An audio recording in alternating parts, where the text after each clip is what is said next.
안녕하세요. 최준영입니다. 예, 오늘은 좀 미국 대통령 선거와 관련된 얘기이기도 하고요. 또 미국 정가에 혜성같이 등장한 제이디 벤스라는 인물에 대해서 좀 얘기 좀 하려고 합니다.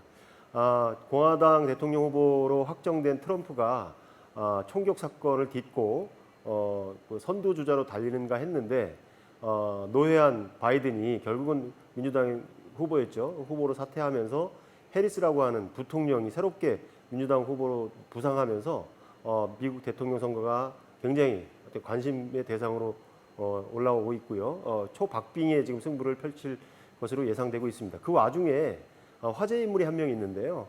트럼프도 아니고 바이든도 아니고 해리스도 아닌 새로운 화제 인물이 누구냐면 미국 역대 부통령 후보 중에서 최연소자입니다. 우리나라 나이로는 40이 넘었지만 미국에서는 39세라고 얘기하는데요.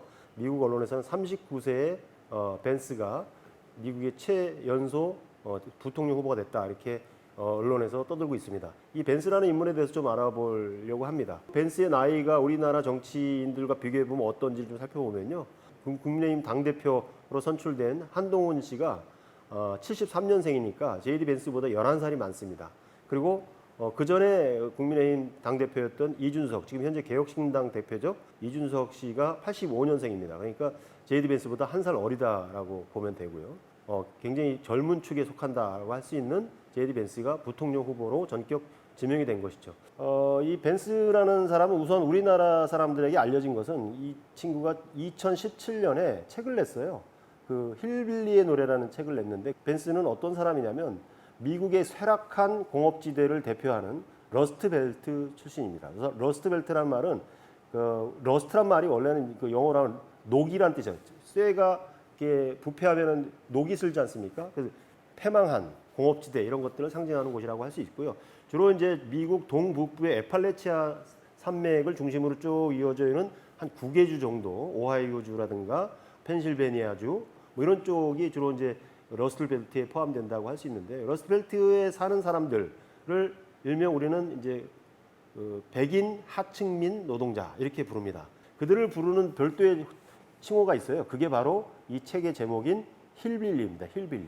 이 러스트벨트라고 하는 곳의 이 용어에 대해서 좀 더 살펴볼 필요가 있는데요. 이 지역이 사실은 미국 산업 발전의 근간이었던 곳입니다. 1870년대에 이 9개주에서 생산하는 철강이라든가 자동차라든가 기타 이런 다양한 산업 분야에서 그 제조업이 왕성하게 돌아갈 때 생산량이 미국 총생산의 약 절반에 가까운 정도를 그 지역에 생산했을 정도로 굉장히 활발한 공업도시였죠. 이 공업도시였을 때 이름은 지금처럼 러스트벨트가 아니라 공장이 몰려있다 그래서 팩토리 벨트, 디트로이트라든가 피츠버그라든가 이런 곳이 이제 오하이오주 이런 곳이 이제 피폐한 공업지대가 되면서 아까 말씀드렸듯이 러스트벨트라고 불리게 된 겁니다. 그럼 뭐 산업이 힘들어지고 공장이 떠났다고 해서 그곳에 사는 주민들이 갑자기 이주할 수는 없겠죠. 그러니까 일거리는 없지만 돈벌이는 안 되지만 결국 어쩔 수 없이 그 지역에서 사는 사람들을 일러서 힐빌리라고 불렀고요. 그 힐빌리 중에 한 사람이 좀 전에 말씀드렸던 제이디 벤스라고 하는 공화당 부통령 후보로 지명된 사람입니다.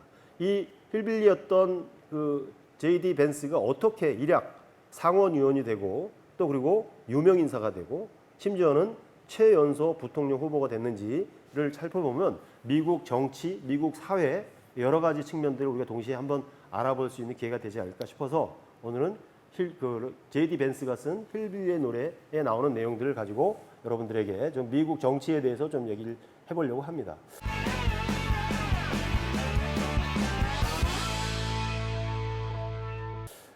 벤스는요, 아까 말씀드렸듯이 굉장히 불우한 가정 환경에서 자랍니다. 엄마가 있었는데 엄마는 거의 알코올 중독이에요. 알코올 중독이어서 늘 술에 쩔어 있고 취해 있고 아들인 벤스를 때리고 무관심하게 방치하고 수시로 애인을 바꿔치우는 이런 환경에서 자랐기 때문에 정서적으로 굉장히 불안할 수밖에 없었고요. 힐빌리 노래라는 책에서도 그렇게 언급을 합니다.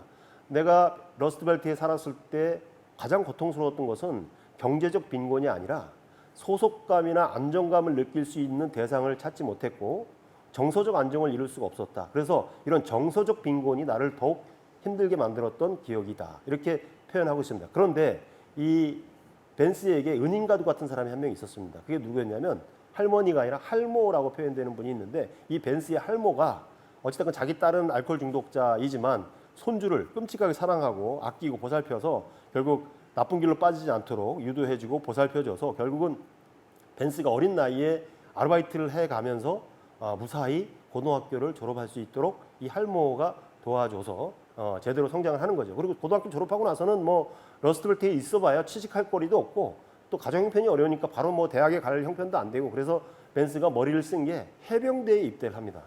해병대에 입대를 하면 두세 가지 문제가 동시에 해결되는 첫째는 지긋지긋한 알코올 중독자인 가족과 떨어질 수 있고요. 군대에 들어가니까. 미국 같은 경우는 군인들 같은 경우도 당당한 직업으로 인정을 받기 때문에 생활비뿐만 아니라 저축을 할 정도의 돈을 벌 수 있다 그래요. 또 하나는 군대 생활에는 굉장히 규칙적이지 않습니까? 신병 때라든가 훈련병 때는 좀 힘들지만 어느 정도 군대 생활이 익숙해지면 그 속에서 장래를 위해서 공부를 할 수 있는 거죠.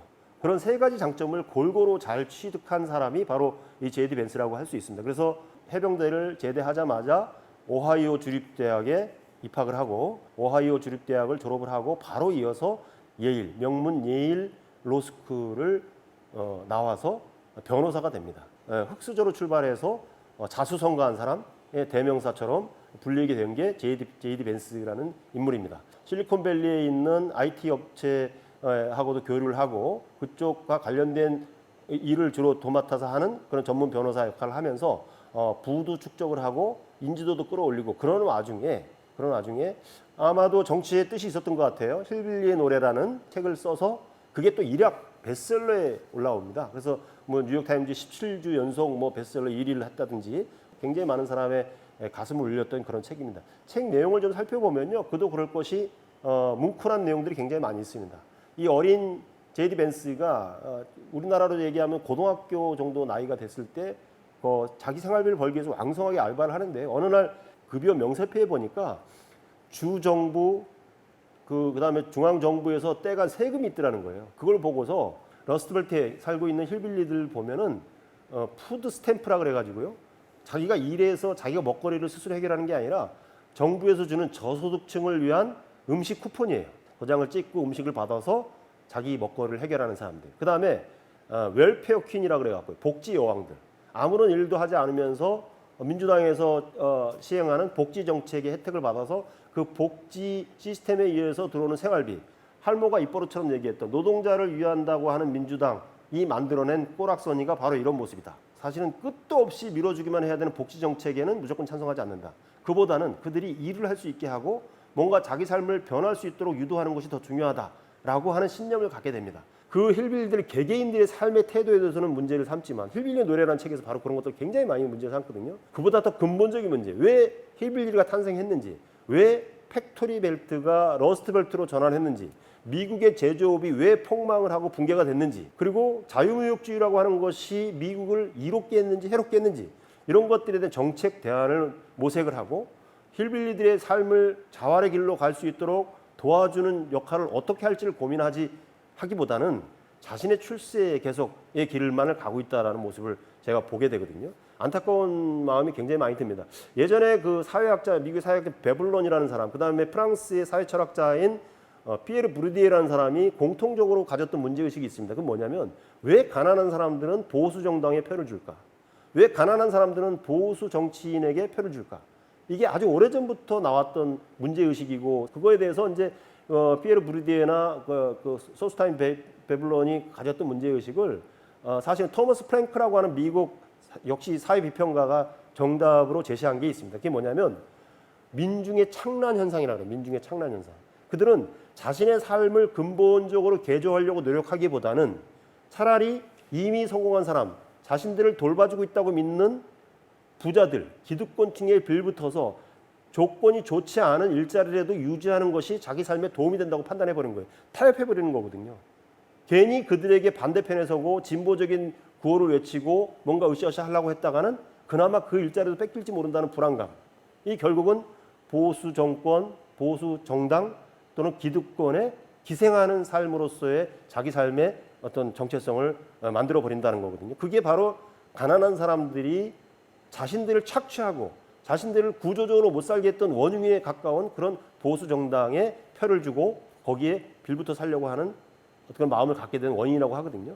그렇게 결국은 가난한 러스트벨트의 청년이었고 문제의식을 충만했던 청년이었다면 스스로가 힐빌리였다라고 생각을 하고 또 공부를 해서 성공한 변호사가 됐다면 구조적으로 러스트벨트의 문제가 뭐고 힐빌리의 삶을 어떻게 해줘야 될지에 대해서 관심을 갖고 천착하고 연구를 하는 것이 저는 바람직한 모습일 텐데 라고 생각하는데 벤스는 결국은 개인은 성취를 했을지 모르겠고 또 부통령이 되고 40언저리에 부통령이 되면 뭐 10년, 20년 후에는 대통령이 되지 말라는 법 없지 않습니까? 결국 성공한 정치인의 길을 갈 수 있을 거라고 보여지지만 한편으로는 그의 행보가 안타깝다.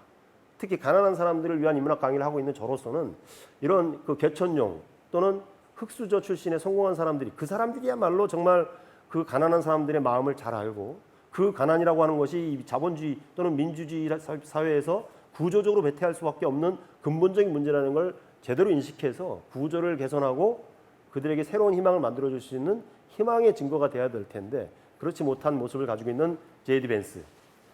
그를 보면서 우리나라의 보수 정치인들, 그중에서 젊은 보수 정치인들의 모습이 사실은 자연스럽게 떠올랐습니다. 아까 제가 서두에서 한동훈보다 11살이 어리다 그랬잖아요. 개혁신당의 당대표를 맡고 있는 이준석 씨. 벤스보다 한 살이 어려요. 이런 사람들, 과연 우리나라의 보수 정치를 대표한다고 하는 사람들이 미국의 J.D. 벤스와 같은 삶을 살게 될지, 그런 정치를 하게 될지, 아니면 제가 좀 전에 얘기했던 구조를 고민하고 근본적으로 이 빈곤 문제를 해결하기 위한 미랄이 되기 위한 그런 정치를 할지 한번 두고 봐야 되겠다는 생각이 들고요. J.D. 벤스의 힐빌리의 노래라는 책, 그리고 더불어서 제가 하고 있는 가난한 사람을 위한 인문학과의 상관관계에 대해서 살펴봤습니다. 네, 고맙습니다.